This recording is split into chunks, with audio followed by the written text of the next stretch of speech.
Hi everyone, welcome you all to your channel that is Math Vath।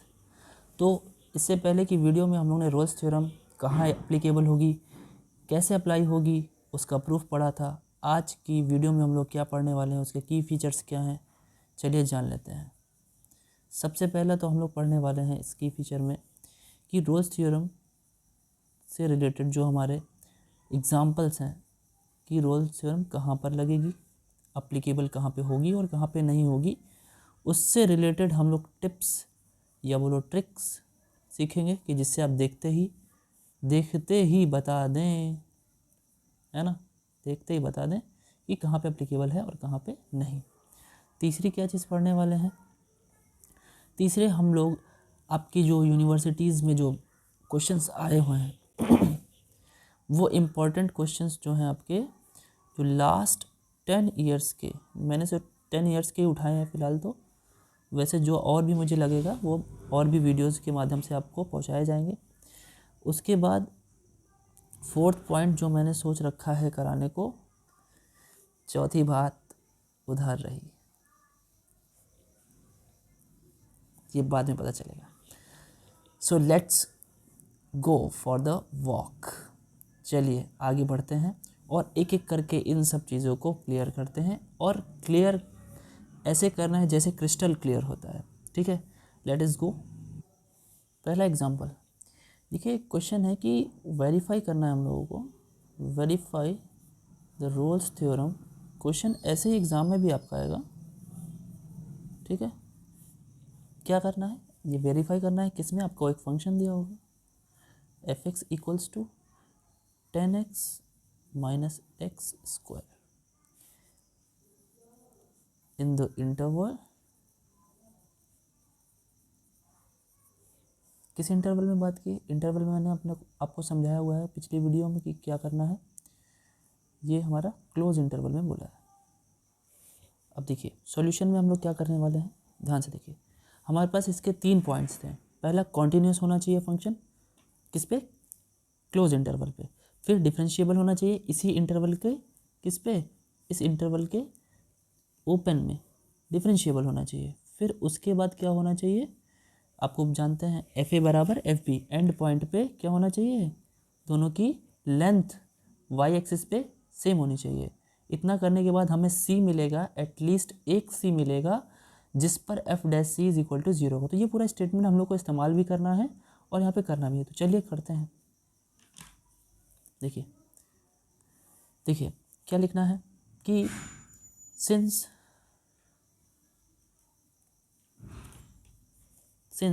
F x is a polynomial function, polynomial function. Polynomial मतलब क्या होता है, आप लोगों ने बहुपद सुना होगा, हिंदी मीडियम वाले जानते होंगे पॉलिनोमियल यानी बहुपद क्या होता है। और पॉलिनोमियल का कभी भी ग्राफ क्या होता है, ब्रेक नहीं होता है। ये ग्राफ कैसा चलता है, ऐसे चलता चला जाएगा, मतलब किसी भी तरह का एक पॉलिनोमियल ले लिया हमने।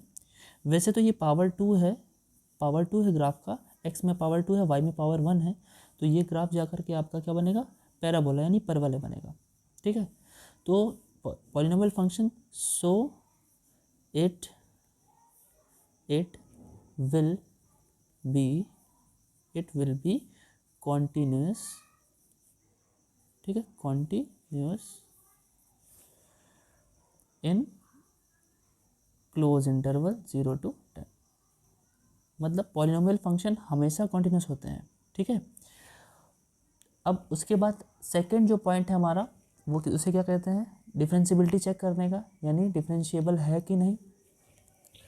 तो आपको पता होना चाहिए, जो हमारा ये मैंने बताया आपको कि ये जो ग्राफ है, ये ग्राफ बनेगा किसका, ये जो पावर 2 की वजह से है, और ये वाई इसको लिख सकते हैं, है ना।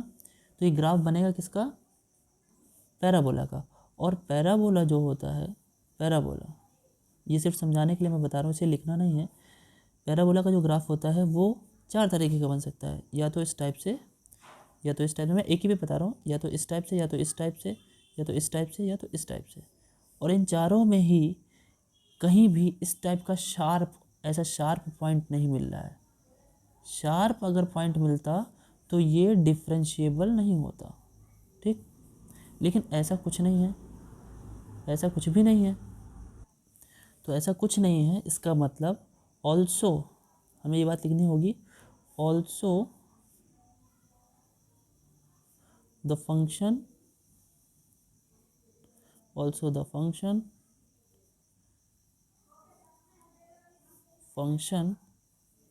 is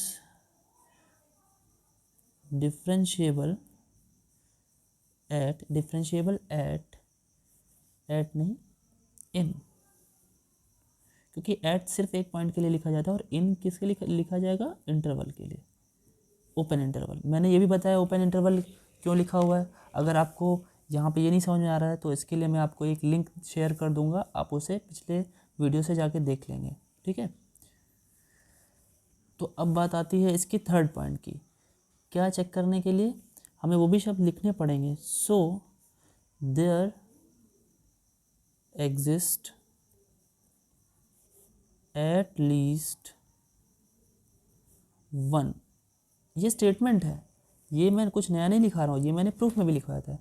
eight least one c belongs to, c हमें लेना है कहाँ पर, कहाँ से लेना है, there exist at least c एक लेना है,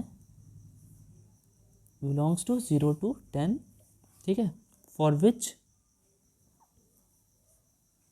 जिसके लिए f dash x equal to 0, ठीक है। अब क्या होगा, ये चीज़ हमें करना भी है। चलिए एफ डैश एक्स, ये तो इतना ठीक है, आप लोग इसका स्क्रीनशॉट ले लीजिए, इसके आगे की लाइन मैं बता रहा हूँ आपको। तो चलिए हम क्या करते हैं, इसका डिफरेंशिएशन करते हैं। एफ डैश एक्स, आपको मैंने शुरुआत में ही बताया है कि डैश का मतलब क्या होता है, एक बार ही डिफरेंशिएशन करना होता है, ठीक है। तो एफ डैश एक्स करिए, इसका वन टाइम 10 तो कांस्टेंट है, तो 10 बाहर है, एक्स का डिफरेंशिएशन कितना होता है 1 माइनस ये 2 एक्स स्क्वायर का 2 आ गया 2x, तो ये आ गया। अब हमें क्या करना है, इसकी प्लेस पर 0 रखना है, तब at x is equal to c, मतलब किसी x ऐसा लेना है जो c के इक्वल आ जाता है। तो ये बन जाएगा f dash c is equal to 10 minus 2c। अब आपको ये 0 लेना है अकॉर्डिंग टू क्या, रोल्स थ्योरम, 10 माइनस 2c, ठीक है ना। अब अगर हम इसको सॉल्व करें तो देखिए 2c is equal to 10 and c is equal to 5। अब देखिए 5 जो है वो हमारे ओपन इंटरवल 0 से 10 के बीच में बिलोंग कर रहा है। दिस मीन्स व्हाट, कि हमारा जो रोल्स थ्योरम है वो सेटिस्फाई कर रहा है, क्योंकि c हमारा किस में आ गया, इसके बीच में। तो यहाँ पे हमको एक स्टेटमेंट क्या लिखना होगा, लिखना पड़ेगा हमें कि evidently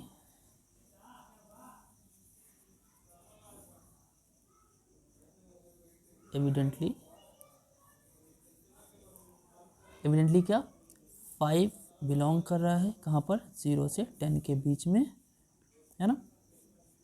so Rolle's theorem is verified, ठीक है, वेरीफाई हो गया, ठीक है ना। ये इतना हमें करना है इस क्वेश्चन के लिए, ठीक है, आप लोग नोट कर लें। चलिए नेक्स्ट एग्जांपल पे चलते हैं हम। ये मैं अलग अलग टाइप के आपको सारे के सारे एग्जांपल समझा दे रहा हूँ। चलिए देखते हैं इसमें भी क्या है, हमें अप्लीकेबिलिटी दोनों पॉइंट्स की देखनी पड़ेगी। सबसे पहले क्या है, सबसे पहली बात तो है, आप ध्यान दीजिए, इसमें दो फंक्शंस हैं, है ना। दो फंक्शंस कैसे हैं, एक फंक्शन आप देख रहे होंगे इसमें, ये देखिए इतना पॉलिनोमियल है, ठीक है, और उसमें मल्टीप्लिकेशन में e की पावर x दिया हुआ है, एक्सपोनेंशियल भी है, दोनों फंक्शन है ना। अब दोनों फंक्शन हैं तो देखिए ज़रा, अच्छा एक बात और, जो पिछले क्वेश्चन में हम लोगों ने डिफरेंशियबिलिटी बता दी थी, उसके बाद एक छोटा सा पॉइंट एफ डैश जो करने से पहले एक छोटा सा पॉइंट था उसमें, वो भी लिखना है। वो क्या, मैं फिर आपको बता देता हूँ। वहाँ पे एफ एक्स जो था हमारा वो क्या था, 10x माइनस एक्स स्क्वायर, है ना। और इंटरवल जो था हमारा वो था 0 से 10 तक, ठीक है। तो यहाँ पर एक चीज़ और भी था ना, ध्यान कीजिए, इसे हम लोग ए बोलते थे और इसे बी बोलते थे, है ना। तो हमें चेक करना है वहाँ पे ये 2 लाइन और बढ़ा देनी है हम लोगों को कि एफ ऑफ 0 रख के दिखा देना है। अब 0 जैसे ही आप रखोगे तो ये क्या हो जाएगा 0, और एफ ऑफ 10 भी रख के आप दिखा दोगे तो 10 into 10 minus 10 square is equal to 0, है ना। यानी f of 0 is equal to f of 10, जैसा कि प्रूफ में हम लोगों ने सीखा था कि ये भी होता है, एंड पॉइंट पे लेंथ इक्वल होनी चाहिए।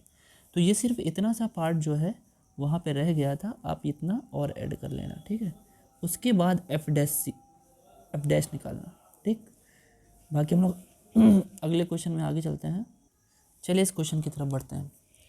तो इस दूसरे क्वेश्चन में क्या है कि आपको पता होना चाहिए, यहाँ पे आपके पास 2 ग्राफ हैं। 2 ग्राफ कौन कौन से? 2 ग्राफ है, एक ये और एक ये पॉलिनोमियल है और ये क्या एक्सपोनेंशियल। तो दोनों के दोनों ग्राफ हमेशा क्या होते हैं, कॉन्टिन्यूस होते हैं, कभी भी नहीं रुकते हैं। तो हमको ये लिखना भी चाहिए, जैसा कि मैंने पिछले वाले स्टेटमेंट में लिखा था कि सिंस करके, since F x is a product of polynomial and exponential function,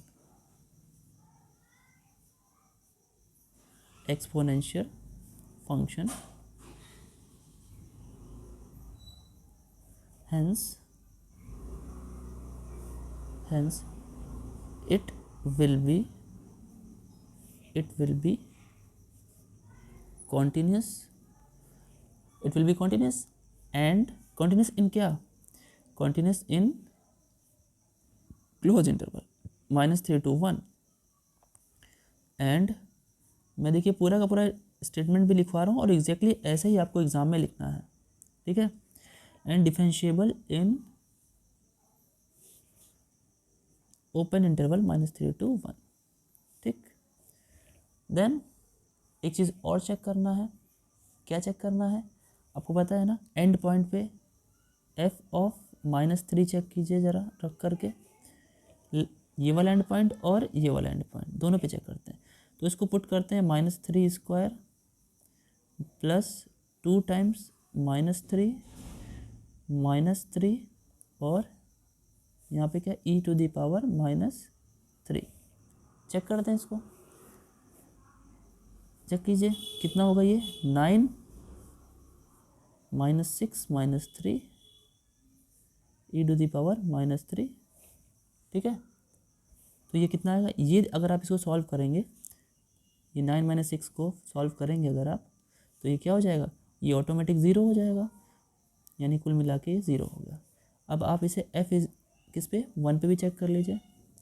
1 भी रखेंगे तो ज़रा ध्यान से देखिए, ये 1 स्क्वायर -2 इंटू 1 -3, ठीक है। सॉरी यहाँ पे 1 तो प्लस में है तो ये प्लस रहेगा, और 2 1 3 हो गया e की पावर 1, तो ये भी 0 आ गया, दोनों इक्वल हो गए। दैट मीन्स व्हाट, कि f ऑफ -3 और f ऑफ 1 दोनों सेम हो गए, है ना।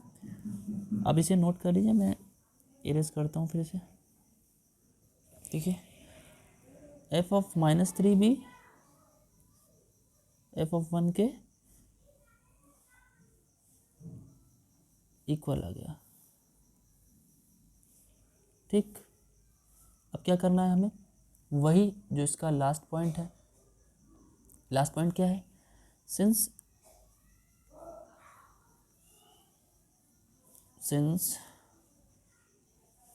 all the conditions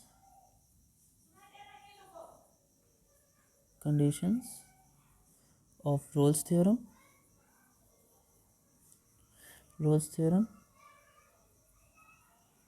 are satisfied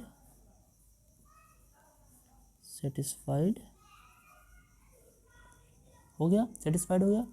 So there exists at least one, वही statement at least one c belongs to open interval, कहाँ से कहाँ तक, -3 से 1 तक, है ना, फॉर विच, पूरा वही स्टेटमेंट, फिर से वही कॉपी करना, for which f dash c is equal to 0। ठीक है, अब क्या करना है, उसका डिफ्रेंशिएशन करना है, डिफ्रेंशिएशन करना है, आप इसको भी नोट कर, तो चलिए डिफ्रेंशिएशन करते हैं। F dash x is equal to, अब ये दो फंक्शंस का मल्टीप्लिकेशन, तो एक कैसे डिफ्रेंशिएशन करते हैं, एक को छोड़कर एक का, तो पहले मैंने इसको छोड़ा, और ई की पावर एक्स का डिफ्रेंशिएशन ई की पावर एक्स होता है, और फिर मैं ई की पावर एक्स को छोड़ूंगा, फिर किसका डिफ्रेंशिएशन होगा, इसका 2x प्लस 2। ठीक है, अब क्या करना है, at x equal to c रखा मैंने, f dash c equal to, अगर आप देखें तो e to the power c common आ जाता है दोनों में, है ना, तो ये क्या बनता, c square plus 2c minus 3 plus 2c plus 2। ठीक है, सो थोड़ा सा और सॉल्व कर दें, यहाँ पे 0 रख देते हैं, ई टू द पावर सी, तो ये हो गया सी स्क्वायर प्लस 4c और ये प्लस 1। ठीक है, अब आपको पता है ये दो फंक्शन है, दो फंक्शंस की वैल्यू मल्टीप्लिकेशन में 0 कब देता है, जब कोई एक 0 हो। सो ई टू दी पावर सी तो कभी 0 हो नहीं सकता, क्योंकि ई 0 से बड़ा होता है, और 0 से बड़े होने पर उसकी पावर आप लगाएंगे तो कभी वो 0 के इक्वल नहीं हो सकता, है ना, तो ये तो 0 नहीं हो सकता, बट जो हमारा दूसरा फैक्टर है ये 0 हो सकता है। ठीक है, अब इसे हमें सॉल्व करना है, तो इसे भी आप नोट कर लें, वहाँ पे -3 + 2 था तो -1 हुआ ना, ये देखिएगा यहाँ पे ये -1 है। ठीक है, सही कर लीजिएगा इसे। अब क्या है, इसको सॉल्व करना है, तो अगर आप याद करें तो एक मेथड हुआ करता था, सीबीएसई वाले इसे फार्मूला मेथड बोलते हैं या रूल मेथड, हम लोग जो हमारे यूपी बोर्ड में पढ़ते थे वो श्रीधराचार्य मेथड बोलते थे, एसडीएम सब डिस्ट्रिक्ट मजिस्ट्रेट नहीं, श्रीधराचार्य मेथड है ये। तो हमें क्या करना है, उसे यूज़ करना है। सो फॉर्मूला क्या होता था यहाँ पर सॉल्व करने के लिए, c is equal to -b plus minus √b square -4 into a into c upon 2a, है ना। यहाँ ए बी सी की वैल्यूज़ हैं जो यहाँ से कंपेयर की जाती हैं, पता है ना, यहाँ से कंपेयर की जाती हैं। ठीक है, चलिए सॉल्व करते हैं इसे। सो -4 प्लस माइनस √ ये हो जाएगा आपका 16 और +4 दैट इज़, इसे भी सॉल्व कर लेते हैं। 16 + 4 20 क्या होता है, 20 को रूट से बाहर निकालिए, 4 5 = 20 यानी 2 बाहर और √5 अंदर अपॉन 2। ठीक है, अपॉन 2 हो गया। अब देखिए 2 ऊपर से कॉमन लेकर के अगर हम कट कर दें, सो c की वैल्यू हमारी क्या आएगी, -2 प्लस माइनस √5। अब एक चीज़ ध्यान से देखिए, c की यहाँ दो वैल्यूज़ हैं। पहली वैल्यू क्या है, c की पहली वैल्यू जो है वो -2 प्लस √5 है, और c की जो दूसरी वैल्यू है वो है -2 और -√5। आपको पता है ना, √5 की वैल्यू 2 से बड़ी होती है ना। जब √5 की वैल्यू 2 से बड़ी होती है तो आप इसे सॉल्व करोगे तो क्या आएगा, ये 2 से जब बड़ी आएगी तो ये जब 2 में माइनस हो जाएगा तो ये 0 और 1 के बीच में आएगी ये वाली वैल्यू, और ये क्या होगी, -4 से बड़ी आएगी। तो हम चेक करते हैं इसमें से हमारा आंसर सही कौन सा है। हमें तो सी बिलोंग कराना है कहाँ से कहाँ तक, -3 से 1 के बीच में, है ना, और ये वैल्यू जो आएगी वो -4 से बड़ी आएगी, है ना। सो ये तो बिलोंग नहीं कर सकती, ये वैल्यू बिलोंग नहीं कर सकती। लेकिन हाँ, एक वैल्यू ये जो है मैंने बताया ना, ये 0 से 1 के बीच में आएगा, ये तो बिलोंग कर रहा है। और मैंने क्या बोला था, उसका स्टेटमेंट था एट लीस्ट 1, कोई भी एक ऐसा सी मिलेगा जो क्या होना चाहिए, उसमें बिलोंग करना चाहिए। तो देखिए ये वाला सी हमारा बिलोंग कर रहा है, एट लीस्ट 1, कम से कम एक आ जाए, बस एक ही आ जाएगा तो भी हमारा आंसर एकदम सही है। तो आपका सी आ चुका है, अब सी आ चुका है तो क्या करेंगे, हम लिखेंगे वही स्टेटमेंट, है ना, clearly this belongs to this, hence, एक सेकेंड, हेंस रोलिस थ्योरम, लोग रोलिस भी बोलते हैं, लोग रोल्स भी बोलते हैं, पता नहीं क्या क्या बोलते हैं, रोलिस थ्योरम इज वेरीफाइड, है ना। So this is what the exact answer is. और ये सारे के सारे स्टेटमेंट ऐसे ही लिखे जाने हैं, इसके अलावा कुछ नहीं करना है। अभी आप आगे बढ़िए, आपको मैं इसका एक ऐसा तरीका बताने वाला हूँ जिसमें आपको डायरेक्ट पता चलेगा कि किस में अप्लाई होगा, किस में नहीं अप्लाई। अभी तक तो हम लोग ने सिर्फ अप्लीकेबिलिटी वाले सारे के सारे क्वेश्चन पढ़े हैं। अब एक ऐसा क्वेश्चन पढ़ते हैं जिसमें अप्लाई ना हो, इसे नोट कर लें आप। देखिए अगला क्वेश्चन है, इसमें भी अप्लीकेबिलिटी पहचाननी है कि अप्लीकेबल होगा कि नहीं होगा। तो सबसे पहले तो आपको पता होगा, अभी तक मैंने दो क्वेश्चन ऐसे बताए जिसमें डायरेक्टली कॉन्टिन्यूस और डिफरेंशिएबल हो जा रहा था। लेकिन आपको पता होगा, हम लोगों ने 12th में पढ़ा है कि मॉड फंक्शंस जो होते हैं, जितने भी मॉड फंक्शंस होते हैं, मॉडुलस फंक्शंस होते हैं, ठीक है, मॉडुलस फंक्शंस जितने भी होते हैं, वो ग्राफ उनका किसी एक जगह पे शार्प एज बनाता है।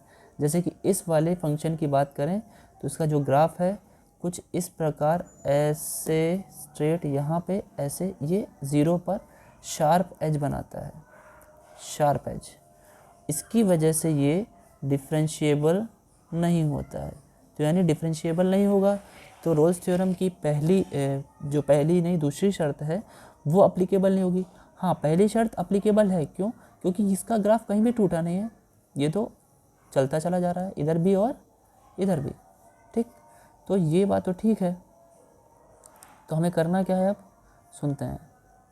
इसका ग्राफ देख लीजिए, आप बगल में ग्राफ भी बनाइएगा और भी अच्छा लगेगा। मॉडेक्स का ग्राफ है, ये शार्प एज है, आपको यहाँ पे चाहे तो दिखा सकते हैं 0 पर।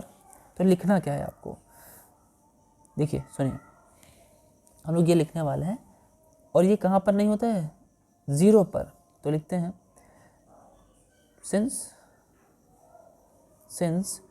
मॉड्यूलस फंक्शन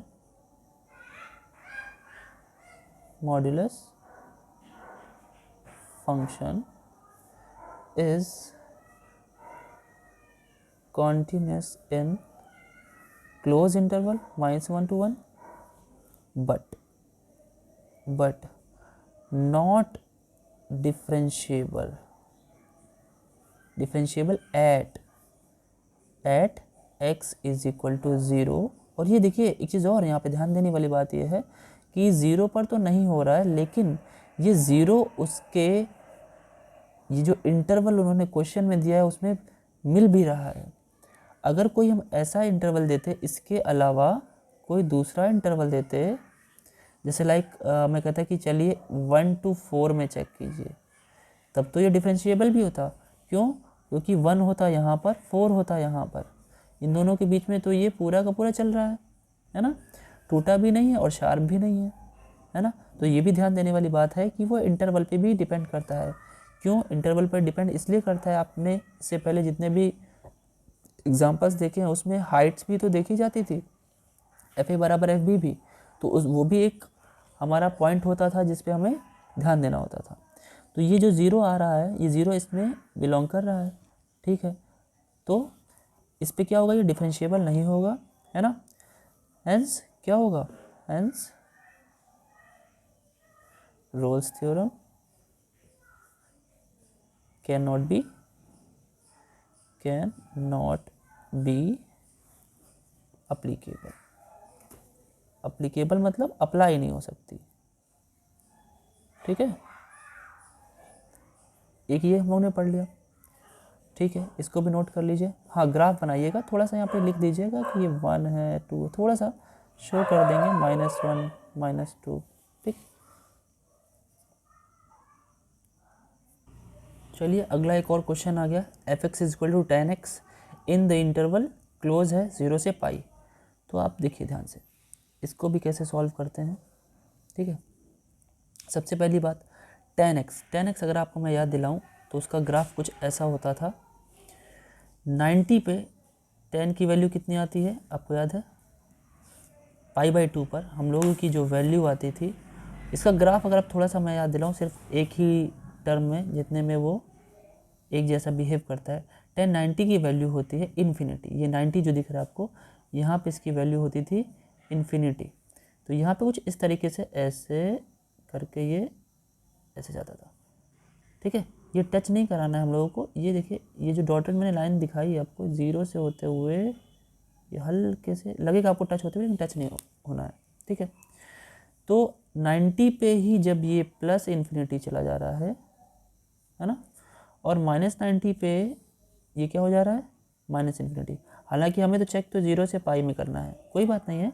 हम 0 से पाई की बात कर लें, यहाँ से लेके और यहाँ तक की बात कर लें, तो भी ये देखिए 90 पर, और पाई तो इधर होगा फिलहाल, पाई यहाँ पे होगा, है ना। तो मिडिल में ही एक ऐसी वैल्यू π/2 ही पड़ जा रही है जिस पे हमारा ग्राफ क्या हो जा रहा है, इन्फिनिटी चला जा रहा है। और ग्राफ, जितने भी ग्राफ हमारे इन्फिनिटी जाते हैं उन पे ये कह पाना संभव नहीं होता है, ये कहना गलत होता है कि वो कॉन्टीन्यूस है। हाँ, दिख तो रह जाते हुए, लेकिन इन्फिनिटी हमारा अस्तित्वहीन होता है, यानी नॉन एग्जिस्टिंग वैल्यू है। इसलिए हमें तुरंत इस पे लिखना पड़ेगा, सिंस द ग्राफ या द फंक्शन मतलब एक तरह से दूसरे शब्दों में ग्राफ भी कहा जा सकता है। Since the function tan x is not continuous, आप इसके लिए ग्राफ जरूर बनाइएगा, ठीक है। नॉट कॉन्टीन्यूस एट, आप ग्राफ बोलेंगे तो मैं ग्राफ का एक अलग से वीडियो बना दूंगा जिसमें बहुत इंपॉर्टेंट ग्राफ हैं, आपको कम से कम 10 है, वो मुझे पढ़ा दूंगा मैं, आप सिर्फ बोलिएगा। Not continuous at x is equal to π/2, है ना। तो ये तो पहली कंडीशन ही नहीं अप्लाई हुई, so Rolle's theorem is not applicable over here, is not applicable, ठीक है। और हाँ, लिखते समय आप स्पेलिंग का बहुत ध्यान दीजिए, क्योंकि प्रोफेसर्स को स्पेलिंग का भी थोड़ा सा ज़्यादा वो होता है, मार्क्स कट जाते हैं। कॉमा, फुल स्टॉप लगाना थोड़ा सा ज़रूरी होता है, तो इसे भी लिख लीजिए। चलिए एक टाइप का और क्वेश्चन देखते हैं, ये थोड़ा सा अलग है, ध्यान देना इसमें। ये फंक्शन 2 पार्ट्स में डिवाइडेड है।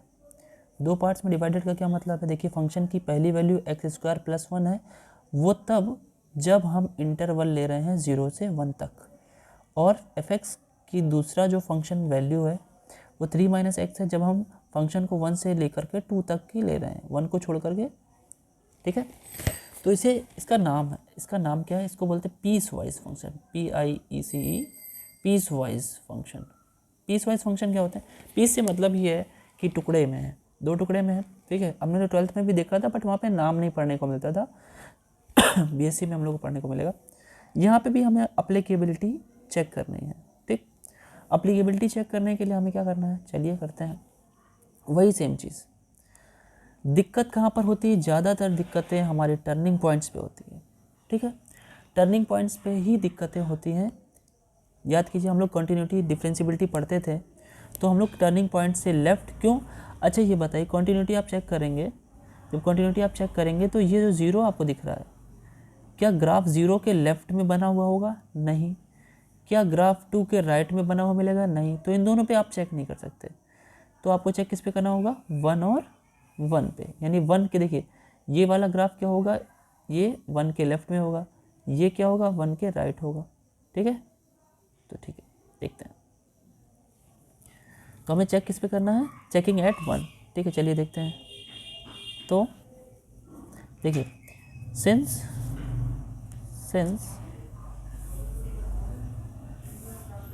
या सिंस से शुरू नहीं करने की ज़रूरत है, हम लोग चेकिंग किस पे कर रहे हैं, चेकिंग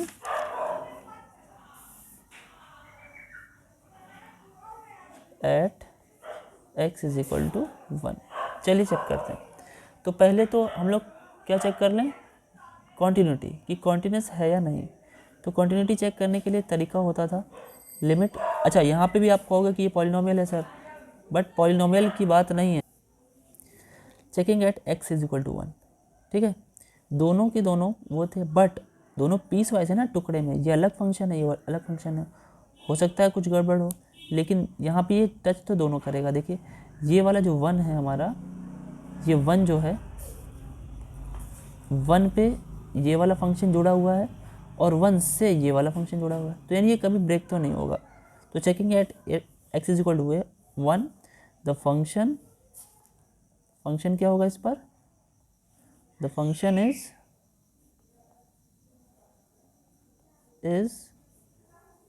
continuous।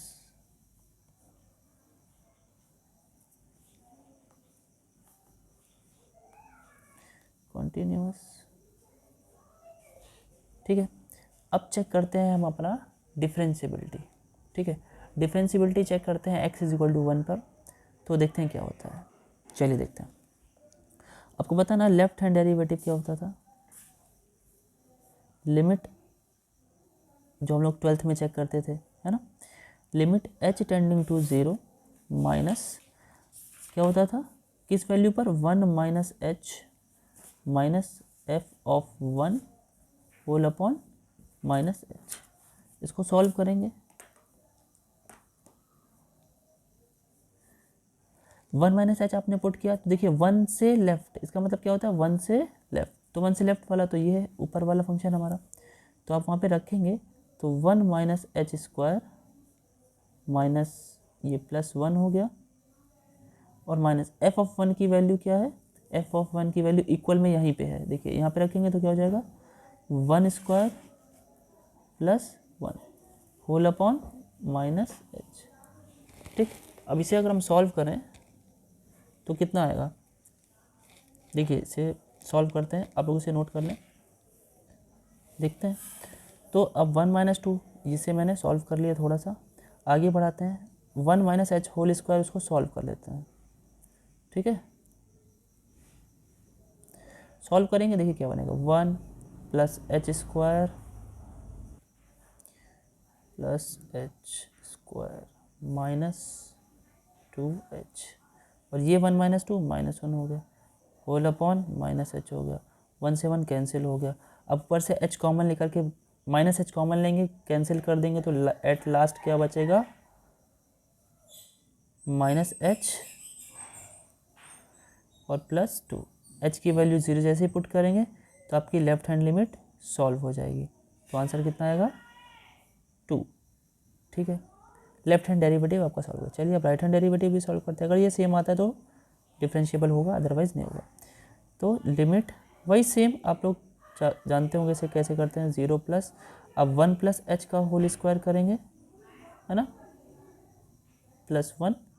अच्छा एक सेकेंड, आपको याद है ये फंक्शन रखना है या राइट हैंड फंक्शन, क्योंकि 1 के राइट लेना है ना, और 1 के राइट वाला फंक्शन क्या था, 3 माइनस एक्स, ये 1 के राइट था ना, याद कीजिए, तो 1 के राइट है, यानी इसी में हमको रखना पड़ेगा 3 माइनस 1 प्लस एच, और एफ ऑफ 1 की वैल्यू तो वही है जो हम लोग शुरुआत में रखते आए हैं, 1 स्क्वायर प्लस 1। ठीक है, तो वो तो वही रहने वाला है एच। अब इसको थोड़ा सा सॉल्व करेंगे, सॉल्व करने के बाद आप देखिए क्या होगा, सॉल्व करने के बाद आप इसे पूरा सॉल्व करेंगे, 3 में से 1 जाएगा, और यहाँ पे तो 2 है, 3 में से 1 गया और 2 भी चला गया, तो 3 में से 3 गया, पूरा 3 कैंसिल हो गया, तो limit h tending to 0, at last बचेगा minus h upon h, cancel हुआ माइनस 1, तो ये तो माइनस 1 आ गया। Left hand derivative right hand derivative के इक्वल नहीं आया, left hand derivative right hand derivative के इक्वल नहीं आया, तो सीधी सी बात है डिफरेंशिएबल नहीं होगा, और जो चीज़ डिफरेंशिएबल नहीं होती वो क्या होती है, डिफरेंशिएबल नहीं होगा, तो सीधी सी बात है रोल्स थ्योरम क्या नहीं होगा, एप्लीकेबल नहीं होगा। सो यही लाइन लिखना है हम लोगों को, है ना, तो डिफरेंशिएबल ही नहीं हुआ, आगे चेक करने की ज़रूरत नहीं है, सिंस लिख दूंगा कि सिंस फंक्शन या F x is not differentiable eight x equals to 1, hence Rolle's theorem is not applicable। पूरा वही स्टेटमेंट लिख लेंगे। ठीक है, अब देखते हैं ये क्वेश्चन, वैसे इससे पहले मैंने बताया नहीं, शुरुआत के 3 क्वेश्चन के बाद मैंने जो क्वेश्चन बताया वो एग्ज़ाम में आए हुए हैं, ये भी एग्ज़ाम में आया हुआ है, ये 2010 में आया हुआ है, बहुत सारी वेरियस यूनिवर्सिटीज़ में पूछा गया है ये क्वेश्चन। वैसे तो मेरे सामने ऐसे 4 यूनिवर्सिटीज़ के लिए पेपर्स मेरे पास पड़े रहते ही हैं, तो उसमें ये क्वेश्चन कई में रिपीट हुआ है। उनमें से एक जगह का 2010 का है ये। देखिए ये भी सिंपल है, सेम वही है। अगर आप ध्यान से देखो तो यहाँ पे जो आपका ये बन रहा है फंक्शन जो है वो एक पॉलिनोमियल फंक्शन है। फिर वही हमें पॉइंट्स लिखने पड़ेंगे। सिंस पूरी वही लाइन आपको लिखना है। Since f(x) is a polynomial function, वही जो मैंने पहले वाले एग्जांपल में बताई सेम लिख देना आपको। ठीक है ना। अब उसके बाद आप पूरा लिख देंगे, डिफरेंशिएबल भी होगा। अब आपको करना क्या है, f(x) जो है आपको x की वैल्यू, सो अब इसमें सेम डिफरेंशिएबिलिटी भी हो जाएगी। f(2) चेक कर लेते हैं। f(2) एंड पॉइंट पे लेंथ निकालनी है, तो 2 + 1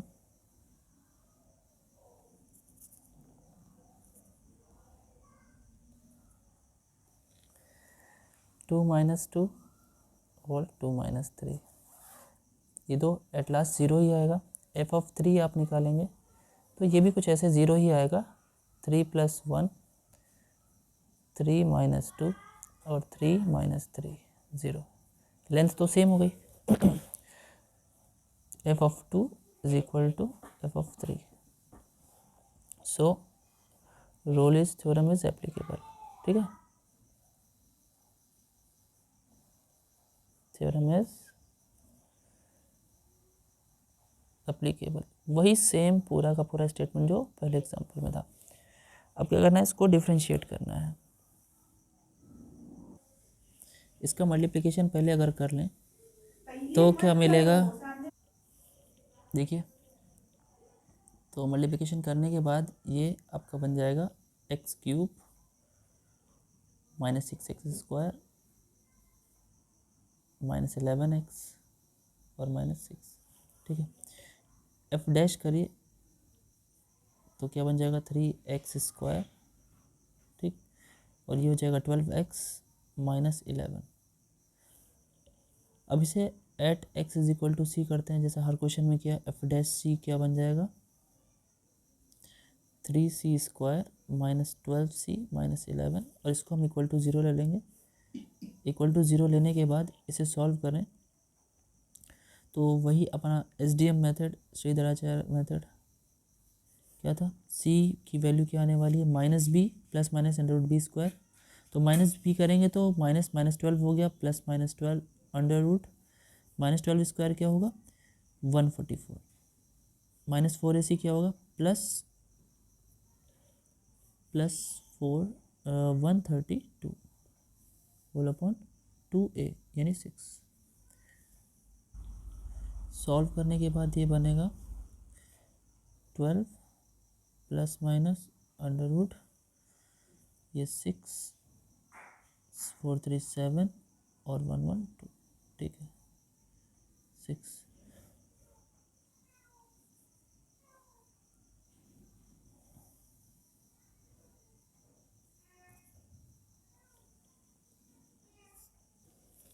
सो कॉमन लेने के बाद ये बनेगा +-2 under root 69 whole upon 6। Solve करेंगे तो क्या आएगा, ये आ जाएगा 2 ± अंडर रूट 69 अपॉन 3। तो चेक करेंगे इसको, आप लिख लीजिए। अब देखिए, अगर इसमें हम प्लस की बात करें, ठीक है, और माइनस, दो चीज़ें हैं और सी की दो वैल्यूज़ हैं 2 - अंडर रूट 69 अपॉन 3। तो अगर अंडर रूट 69 की बात करें तो अप्रॉक्सीमेट वैल्यूज़ की 8 पॉइंट समथिंग आएगी, कुछ आएगी। अगर 8 पॉइंट समथिंग इसमें ऐड 3 से डिवाइड करेंगे तो ये लगभग 3 आएगा। 3 और 2 ये 5 हो जाएगा, लगभग 5। तो ये 5 जो हो जाएगा हमारे ओपन इंटरवल क्या था हमारे क्वेश्चन में, -1 से 3 था, 2 से 5 था, 2 से 3 था। तो ये 2 से 3 के बीच में तो फॉल नहीं करेगा, है ना, ये तो फॉल नहीं कर रहा है। लेकिन अगर यहाँ ध्यान दें 2 से 3 में तो फॉल नहीं कर रहा है। और अगर एक चीज़ देखें, और ये वैल्यू अगर इसकी बात करें तो 2 माइनस ये 8/3 लगभग कितना आना चाहिए, ये लगभग 8 के इक्वल आएगा। तो 2 माइनस 8/3 ऑलमोस्ट में अप्रॉक्सीमेट वैल्यू ले सकते हैं हम लोग। ये क्या होगा, लगभग 2.66 करके आएगा, है ना। तो वो 2 में से 2 जाएगा तो 0.66, लेकिन नेगेटिव आएगी वैल्यू, है ना। तो ये भी बिलोंग नहीं कर रहा है। तो ऐसा हो सकता है कि वो इस तरीके का इंटरवल भी दे दें कि जिसमें आपकी दोनों में से कोई वैल्यू नहीं आएगी, है ना।